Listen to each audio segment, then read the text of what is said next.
Claro, desde el gobierno de todas maneras se está reescribiendo, digamos, la ideología aprista, porque la Constitución del 79, justamente con Aya de la Torre, sí se acordó que estas tierras eran inalienables, ¿no?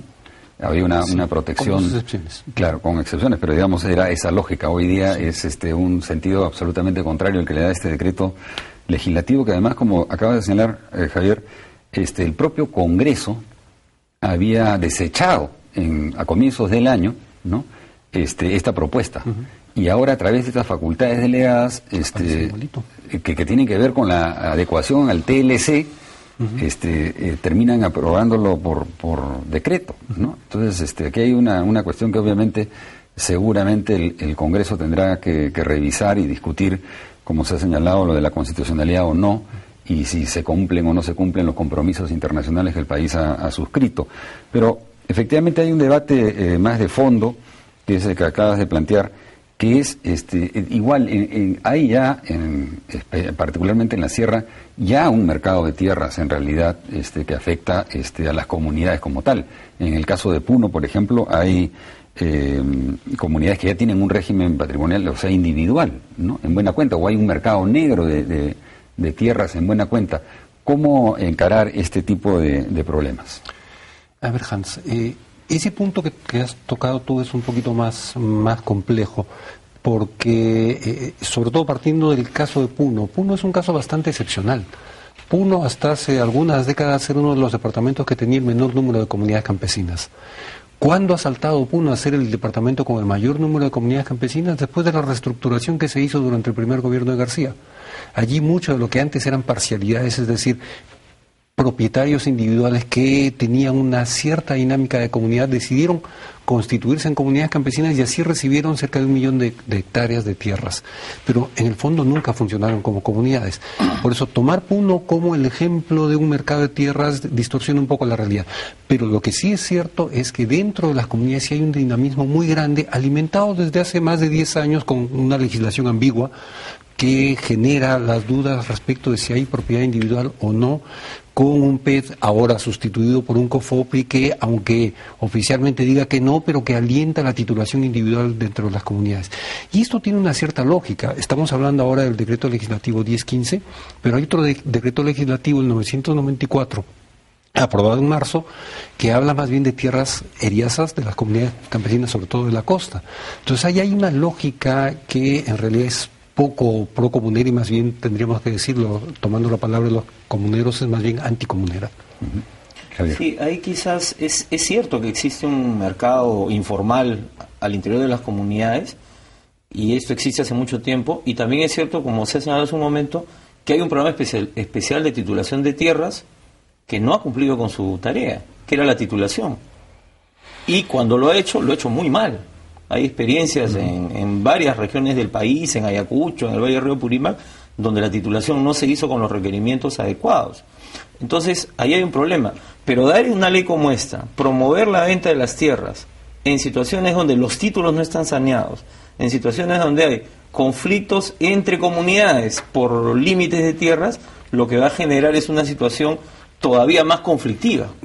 Lo que habría que hacer es, como decía, hay que volver a pensar el tema, y un asunto central es que se saneen los títulos de las comunidades, pero donde la entidad estatal no esté promoviendo la titulación individual, porque al final está buscando lo mismo que el decreto que tenemos acá, el 1015, está planteando.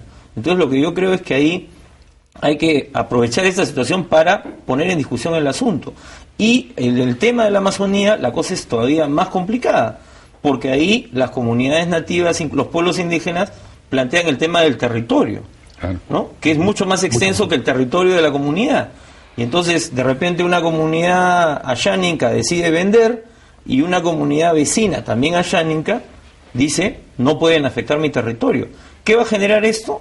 Mayor conflictividad en una zona, en regiones del país donde ya hay una conflictividad por todo el tema del avance de las industrias extractivas. Entonces, esto es como echarle gasolina al fuego, ¿no? Y entonces creemos, y por eso es que han habido ya reacciones de diversos gremios y se anuncian movilizaciones y protestas. Entonces, yo creo que aquí lo que hay que es parar el carro, revisar bien las implicancias de esta norma y hacer las correcciones del caso, porque esto no va a generar ni la mejora de la productividad de las comunidades, ni va a reducir la conflictividad, al contrario.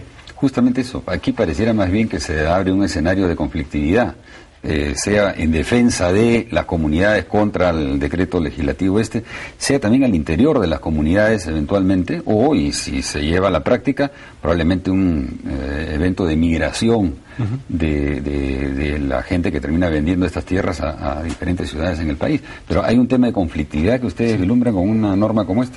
Sin duda, y para ubicar un poco el debate, porque creo que podemos, en medio de este debate más amplio que se generó a propósito de la publicación de los artículos sobre el perro del hortelano, podríamos estar apareciendo, Javier, yo y otras instituciones y los mismos campesinos como perros del hortelano, es decir, tratando de mantener la situación de pobreza en las comunidades. Creo que no.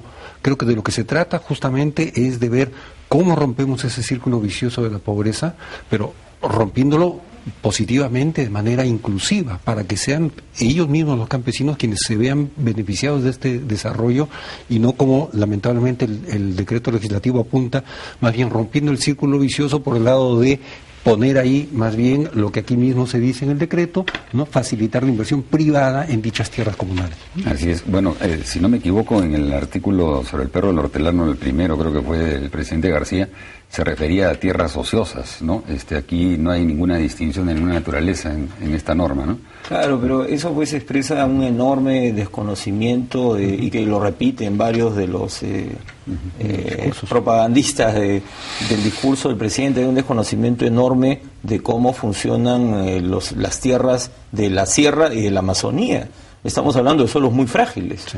Y eso ha sido estudiado ampliamente por la antropología y la ecología peruana desde hace muchísimos años, y todos sabemos que las tierras tienen que tener regímenes de descanso y que hay sistemas de rotación, y todo esto asume que el territorio peruano fuera pues homogéneo, totalmente homogéneo, como si estas fueran tierras de la costa y que se pueden sacar 3 o 4 cosechas al año. Eso es imposible. Les agradezco su participación en el programa, el tiempo nos ha ganado, ha sido de todas maneras muy ilustrativo. Creo que efectivamente, si se trata de dinamizar un mercado de tierras, poco se va a lograr, creando más bien un clima de inestabilidad y conflicto en estas zonas. Gracias por participar en Sin Rodeos. Bueno, y gracias a ustedes también por acompañarnos, el tiempo ya nos ganó. Como siempre, los veremos el próximo domingo a las 9 de la noche y Sin Rodeos.